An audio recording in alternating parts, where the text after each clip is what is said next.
It's early 2020, and I am with my 85-year-old dad at the MoMA at a Dorothea Lange retrospective. And we have been in the first gallery for 40 minutes because my father is completely mesmerized by one of the photos. It's one that we have all seen a number of times, a woman kind of staring off in the distance and her two daughters who aren't looking, who have their heads hidden. And I can't really get him to move on. And my sister has told me, because he's been a little wobbly lately, that I am not allowed to let him out of my sight when we're out in the city. So I go up and like, okay, Pops, let's move on. There are many other rooms of photos. You're going to find lots of photos that you like in the other rooms too. And he says something like, the woman, the girls, Michele, there is beauty in sadness. And then jumps off, all right, I've had enough, let's go eat.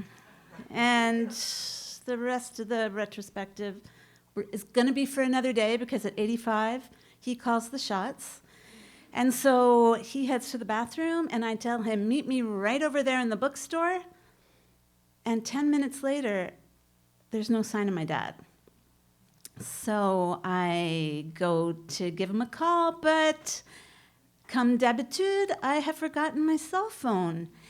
So I go out to a spot, like a perfect spot to see the bathroom, the bookstore, and the lobby, and there are thousands of people. But I can't see my dad. I go to the bathroom and ask a man, like, please go in and check for him. But he's not there either. So I'm really starting to get worried about what could have happened to him. I see a guard who is kind of gray, like he's got gray hair, a gray uniform, gray skin, and a really gray expression when I walk up to him. And I ask him, like, I know this is going to sound crazy, but I think I've lost my father. And he asks, well, have you called him? Well, no, sir, I haven't, because I happen to have forgotten my cell phone. Well, gosh, great idea to be out with your elderly father in New York City without a cell phone. But he takes out his walkie-talkie and he asks for a description. Breaker, breaker, code silver, code silver. We have a little man whose name is Kenny. He's wearing a Mets baseball cap, a red T-shirt, blue jeans, and sneakers. Last seen at the second floor bathroom. And it's like, you have enough old people who get lost at the museum to have their own code? Ma'am, you'd be surprised how often we use it. And honestly, it works like they are a well-oiled machine, because in 2 minutes, he had feeds from guards all over the building, and it was negatory, Kenny is not in the building. Look, he wouldn't have just disappeared. He's got to be here somewhere. I ask him, like, would you mind lending me your cell phone? And because it's BC, he says okay. So I realize I don't know my father's number by heart because he never answers his phone.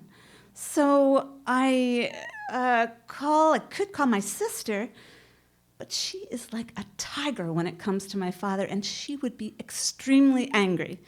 So I call my mother, and granted, they have been divorced for 2 decades, but yeah, Mom, yeah. I was in the bookstore. I was exactly where I suggested that he meet me. Well, I'm not going to follow him into the men's room. But after all that, she doesn't have his number. Ma'am, I'd suggest that you go home and wait for your father in his apartment. I answer, sir, I cannot leave this museum until I have located him, because my sister will murder me. His phone rings. It's my mother. She found my father's number. And she also said, I was going to call your sister to get it, and then I realized that was a bad idea because she will kill you. So I call my dad on his cell phone, and of course he doesn't answer because he never answers. But I leave a very detailed message and tell him, you must call the guard. I'm with the museum guard at the museum. Call me back. And then it's just a waiting game. I hang out with Ralph. I find out the gray man's name is Ralph. And he's actually very nice. He's recently divorced, and he's looking for love. University is very expensive in the States, and he has elderly parents too. So I convince him to please take me on a museum search just to prove to myself that my father is nowhere in the building. And we start at the 6th floor, and we go down to the lobby, and we hit every men's and women's bathroom, personnel locker rooms, restaurants, kitchens, secret reading rooms, galleries, and my father is really not there.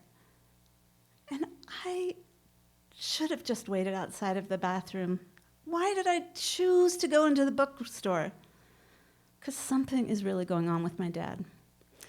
The doorman told me that my sister and I really need to take a little more care of him because in late February he went out for a run wearing only his tighty whities. He almost got caught in a scam. He thought my nephew, who doesn't drive, had been in a hit and run and needed $10,000 not to go to prison. And I've noticed during this trip that he's obsessively chewing on sugar packets. I just should have waited outside the door for him. But would he have really left me at the museum before we went to brunch? I am so hungry. I haven't even eaten today. Ralph has to head off for another Code Silver, but he lets me use his phone, which I get started with very quickly. I call my father at home, and I leave a message. Call my father on his cell phone, and of course he doesn't answer, and I leave a message. 3 minutes later, I call my father at home, and I call my father on the cell phone, leaving a longer message. 3 minutes later, I call him again. I call him again. 3 minutes later, I call him again. And finally, at 3 o'clock, 3 hours after we left each other, my father answers his home phone. He's really upbeat. Hey, gosh, you're doing well. Yeah, I was out doing a few errands. I stopped at Uniqlo for some underwear. I went for lunch. Where are you? Where am I? Dad, I am at the museum. I've been really worried about you. I had no idea what had happened.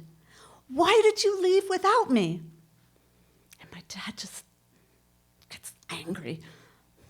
I didn't. I looked for that library, and there was no library. And there was no library because you had left me at the museum. And now this call is finished. And then he hung up on me. Well, at least we found him. So I make one last call to my sister to get to her before anybody else does, to let her know that, okay, my dad was lost, but now he's been found. And after asking me, whose number is this? And telling me, I will kill you if you ever go out with Dad again without your cell phone, we agree that something is up with that guy. But now that my dad is safe, and now that I have kind of gotten over my worry and guilt, I start to feel another emotion. Hunger. I am so hungry. I cannot believe that my father blew off brunch with me to go and purchase underwear at Uniqlo. And when I get back to his apartment, I bang around the kitchen making lunch. And he looks at me, and we don't talk. And he looks at me, and he scowls, and he bites his lip and shakes his head. And then a few minutes later, he comes over to kind of apologize. Well, maybe I got a little turned around because, I couldn't find a library, and, maybe there wasn't a library, so I left, and I shouldn't have, because there's nothing I love more than to have gone for lunch with my favorite gal. And I kind of apologized to him.